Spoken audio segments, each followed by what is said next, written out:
wa basyiril mukhbitin. Berikanlah kabar gembira kepada al-mukhbitin. Mukhbit itu artinya orang yang tawadhu, di saat dizalimi tidak ingin membela. Ada hubungannya nanti dengan aslimu, menyerahkan kepada Allah. Jadi menyerahkan kepada Allah bukan dalam urusan ibadah saja. Ternyata di saat ada yang memperlakukan kepadanya dengan tidak benar dan tidak baik, dia pasrah kepada Allah. Sehingga menjadilah dia orang yang tampak mukhbitin, dengan penuh kesabaran. Tidak akan membela diri di saat dizalimi. Maka ini pangkat tinggi.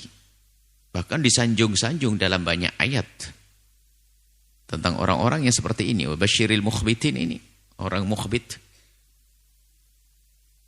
Kalau makna secara umum adalah orang yang tawadhu.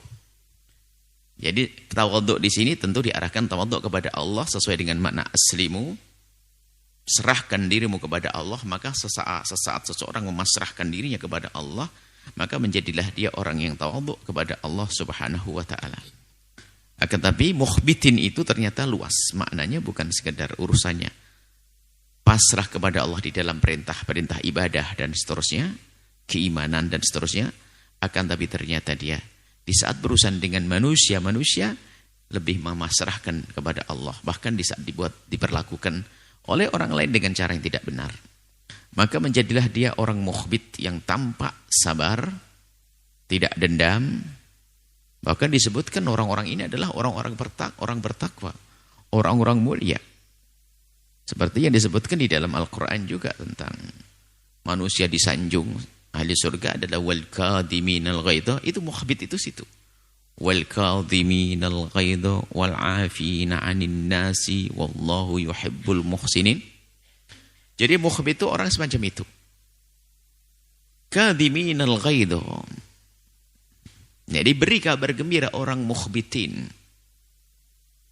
Orang mukhbitin yang di saat dizalimi ternyata dia dengan ketenangannya menyerahkan semuanya kepada Allah. Tidak ada reaksi-reaksi yang menunjukkan kalau dia adalah ingin membalas dan seterusnya. Tapi wal kadhiminal ghaidha, menahan amarahnya. Sebab amarah itu memang adanya di dalam hati. Tapi kalau tidak ditahan meledak akan menjadikan mata merah, mulut berucap, tangan memukul dan seterusnya. Tapi wal kadhiminal ghaidha, menahan. Menahan. Wal kadhiminal ghaidha, menahan amarah. Kemudian tidak cukup mukhbit itu menahan amarah. Wal 'afina 'anil nasi, kemudian berusaha bagaimana memberikan maaf kepada siapapun yang telah berbuat salah kepadanya. Urusan pribadi ya. Ini bicara tentang urusan pribadi, bukan urusan Allah. Kalau ada urusan hak Allah diganggu, hak Nabi Muhammad diganggu, kalau marah kita dungu. Syariat Nabi diganggu, ini pribadi, kita dicaci, kita diolok, kita dizalimi. Inilah. Dia menyerahkan kepada Allah, aku milik Allah, aku dizalimi. Dan dia yakin bahwasanya di saat dizalimi ada kebaikan yang ia dapat. Seperti suatu ketika Imam Hasan Basri itu mendengar berita bahwasanya, ya Imam, ada orang mencacimu dan mengolokmu di sana. Oh ya, begitu. Karena kebetulan waktu itu musim kurma muda, rutop. Maka beliau mengambil nampan terbagus, diisi rutop terbagus, kirimkan kepadanya. Kok begitu Imam? Bagaimana aku tidak membalas kebaikan? Karena dia telah mengirim kepadaku kebaikan. Karena aku tahu orang yang mencaciku dan mengolokku telah memberikan kepadaku kebaikan. Bagaimana jika tidak aku balas dengan kebaikan? Ya, ini membalas kebaikan.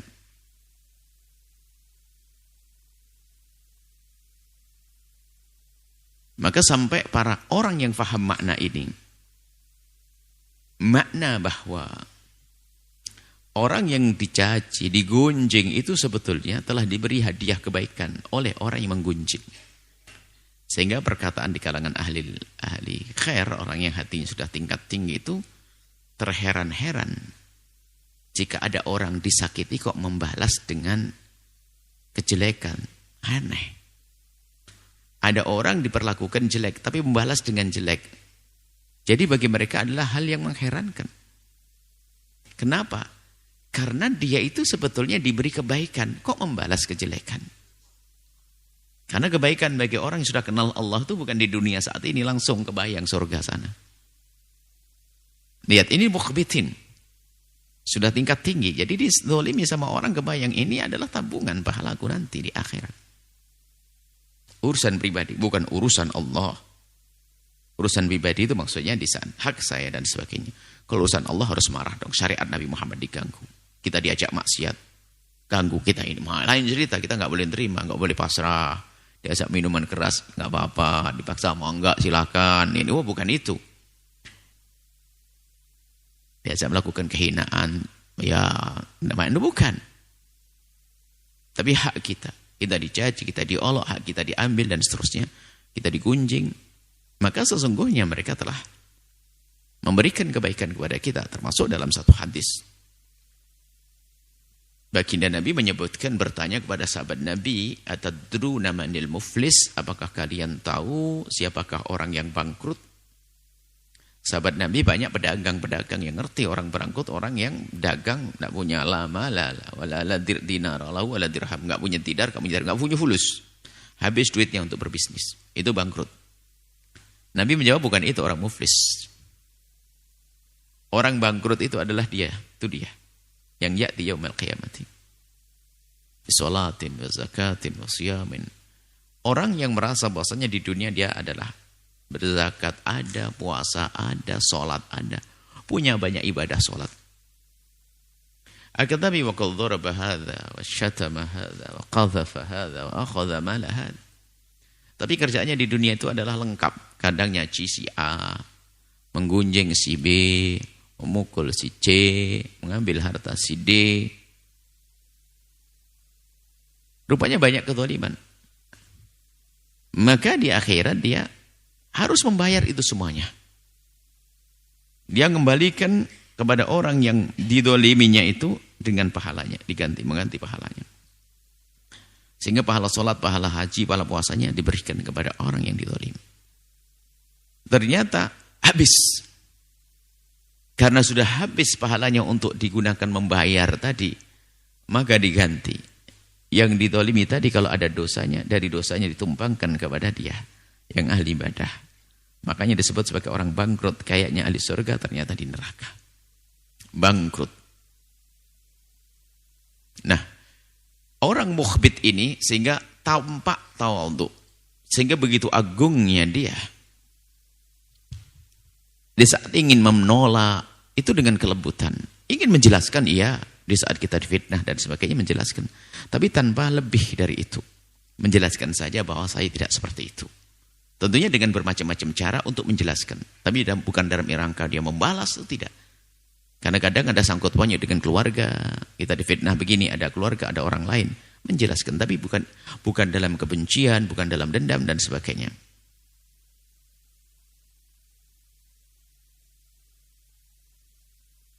Sehingga orang itu menjadi yang disebutkan di dalam Al-Quran.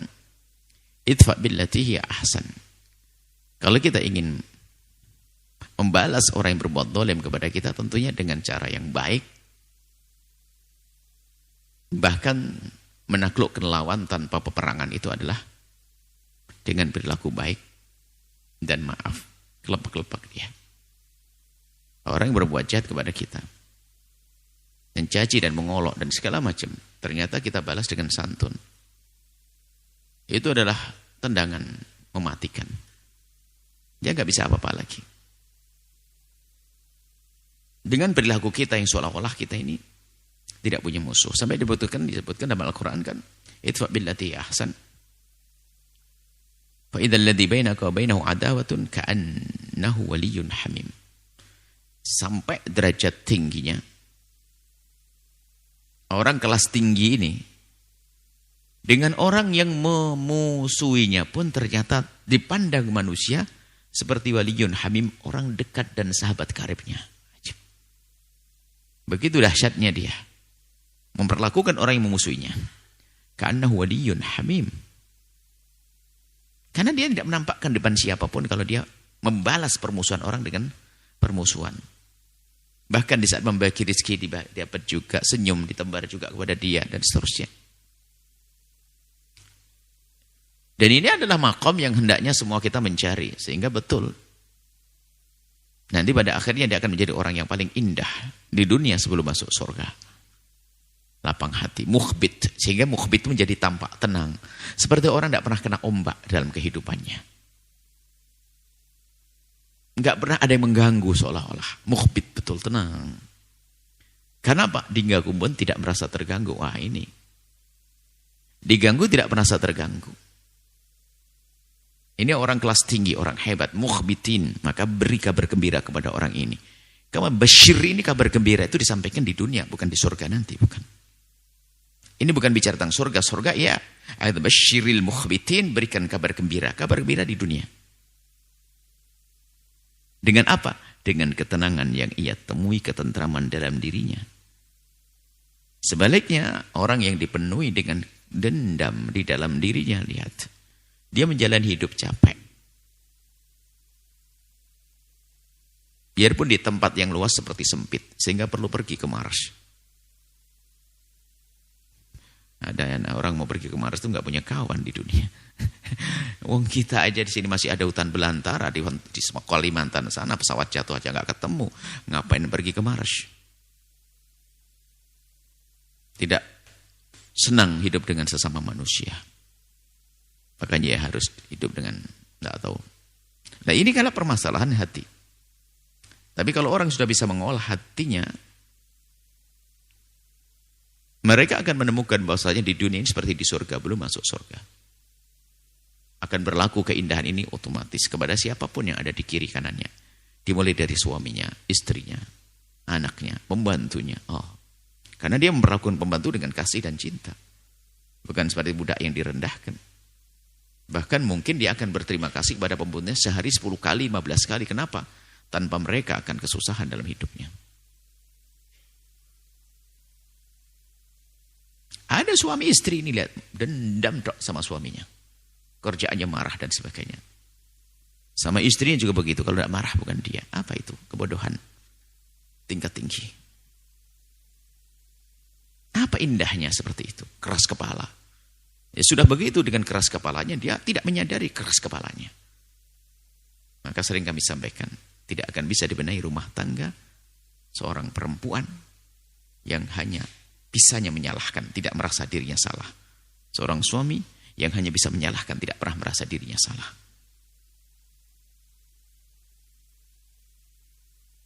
Dia adalah justru sampah di dalam rumah itu. Sehingga akan menjadikan anak-anaknya pun juga seperti dia nanti pada akhirnya. Punya cara hidup yang jelek, yang salah. Ada kehidupan-kehidupan semacam itu. Mana indahnya?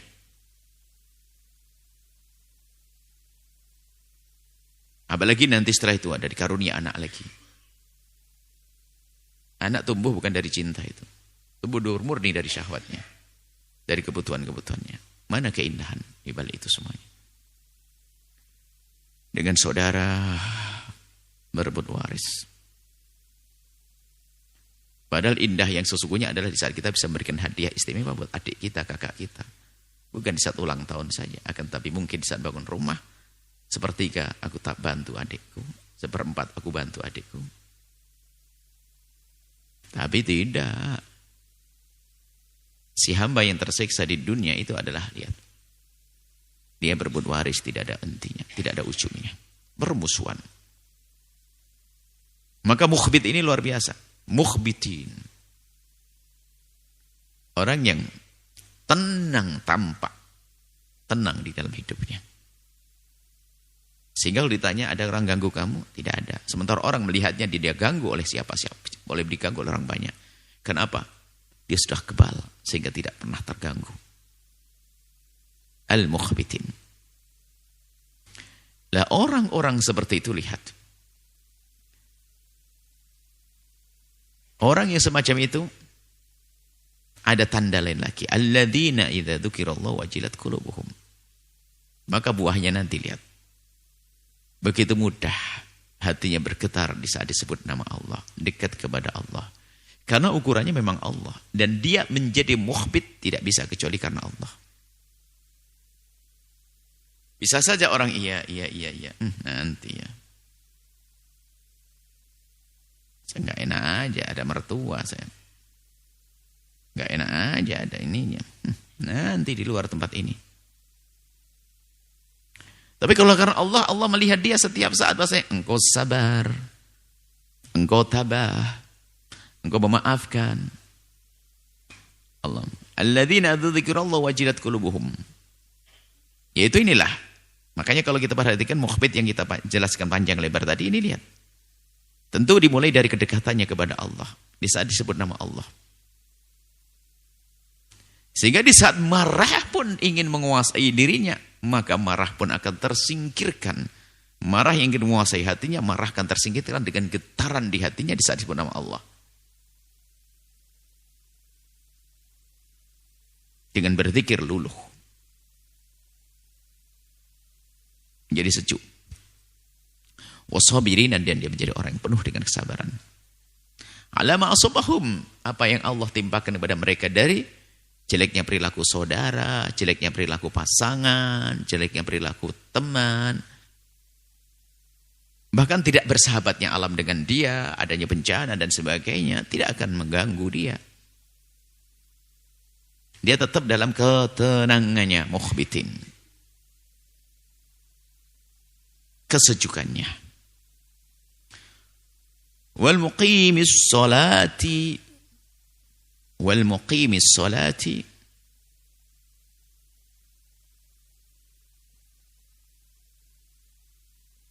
maka ada di dalam bahasa Arab mudhaf ilaih, ternyata mudhafnya dengan alif lam, ada contohnya di dalam Al-Qur'an. Tapi kadang ahli nahwu membingungkan, bukan membingungkan, bertanya-tanya, ada ini contohnya, ada mudhaf al-muqi wal muqimis salati, dan mereka yang menegakkan salat.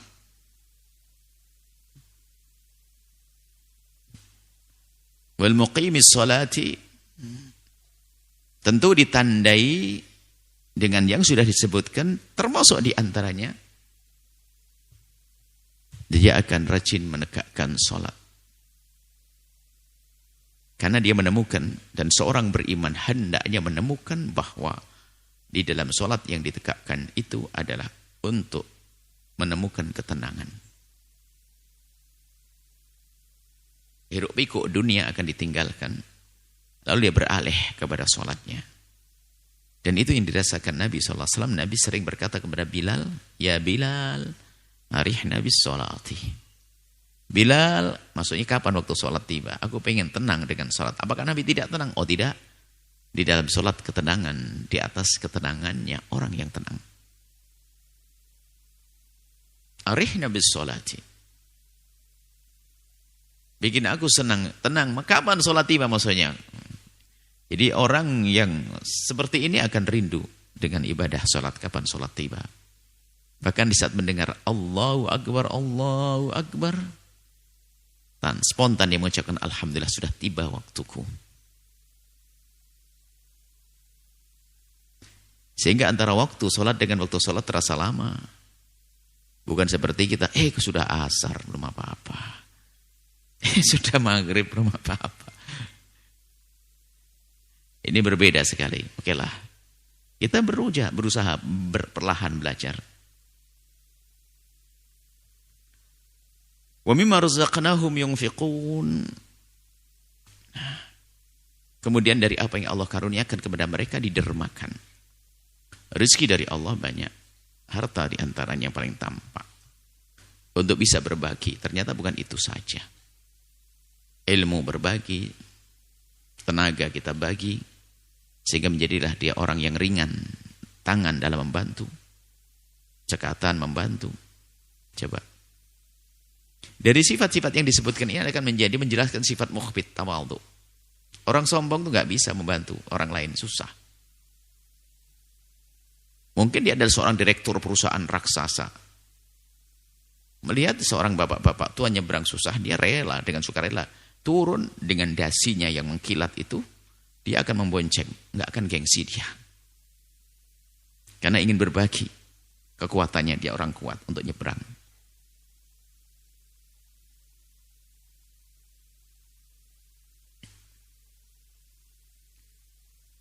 Nah ini, wa mimma razaqnahum yunfikun. Dari apa yang Allah karuniakan kepada mereka, mereka dermakan. Banyak termasuk ilmu. Termasuk infak sini jangan dimaknai sempit sekali. Termasuk kebahagiaan. Kalau kita senang, bagaimana kita menjadikan orang lain senang? Kalau kesedihan jangan bagi-bagi sama orang. Al-mu'minu bisyratu fil wajhi wa khusnu fil qalb. Seorang mukmin sejati adalah selalu nampakkan kesenangan. Karena kesenangan yang kita tampakkan di wajah kita ini punya makna besar di hati orang-orang yang melihat, menginspirasi, memotivasi mereka untuk bangkit. Kemudian kenyamanan duduk dengannya, itu senang. Ada orang jangan mukanya manyun terus, cemberut terus. Mana? Apa yang dimotivasi dengan cemberutnya dia? Yang dimotivasi hanya syaitan. Orang di kiri kanannya tidak nyaman dengan dia.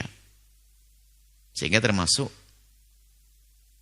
sifat yang menempel pada baginda Nabi itu orangnya basam. Tampak keceriaan di wajahnya. Sehingga ada salah satu hikmah yang kami hadirkan ya. Keceriaan wajah itu akan memotivasi orang, membalut luka dan seterusnya.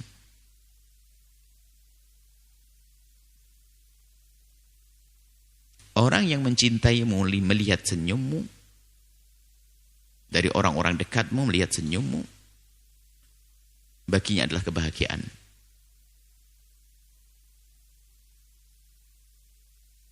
Dan orang yang membencimu melihat senyummu adalah yang membunuhnya. Maka tetap senyum berarti untuk siapapun. Makanya jangan sampai kita ini biasa dengan hidup yang tidak enak, apalagi di keluarga. Kerjaannya marah, membentak, cemaki, olok-olokan. Tuh ada loh ya. Cuman ya jadi masalah hadir di sini tapi nggak sadar otaknya. Mendengar ceramah begini tidak sadar. Ini kan repot manusia begitu. Tidak ingin berubah dalam dirinya. Ini sebagai contoh saja. Karena isyarat Imam Ghazali banyak orang kupingnya dengar tapi nggak sampai ke hati. Hanya mendengar tok.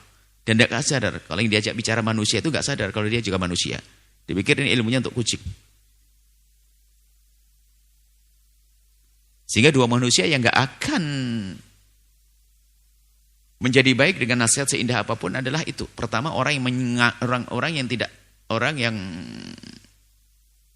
berusaha dengan wataknya lalu berkata, "Memang aku dari dulu begini." Nah, ini repot. Keluarga aku juga keras, keluarga aku ini enggak bisa benar orang begini. Satu. Yang kedua tadi, orang yang tidak pernah merasa bersalah, selalu menyalahkan orang lain. Ini kalau dalam rumah tanggamu, keluargamu, dua model manusia ini sudah wataknya keras, tidak mau berusaha, malah cari pembenar. Memang saya begini dari dulu, memang keturunan.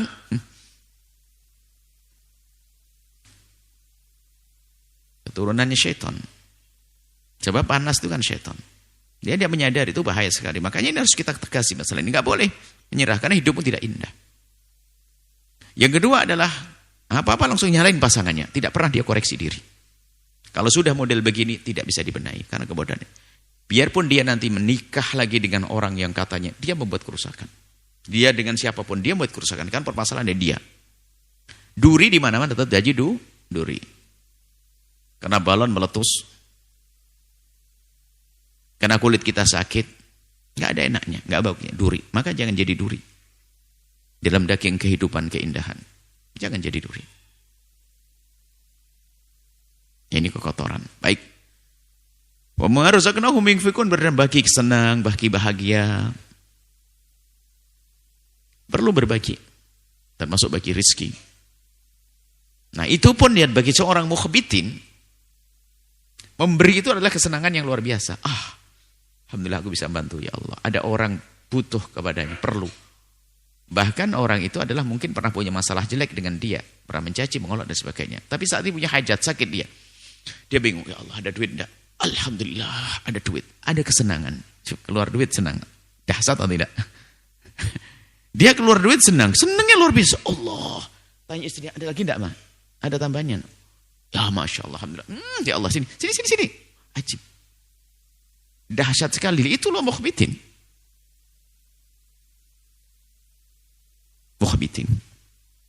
Semoga Allah menjadikan kita menjadi orang yang mukhbitin, yang mendapat bisyarah, kabar gembira dari Allah di dunia, dengan ketenangan, ketentraman, kebahagiaan, muqaddimah, kesenangan, ketentraman, dan kebahagiaan nanti di surga. Wallahu a'lam bissawab.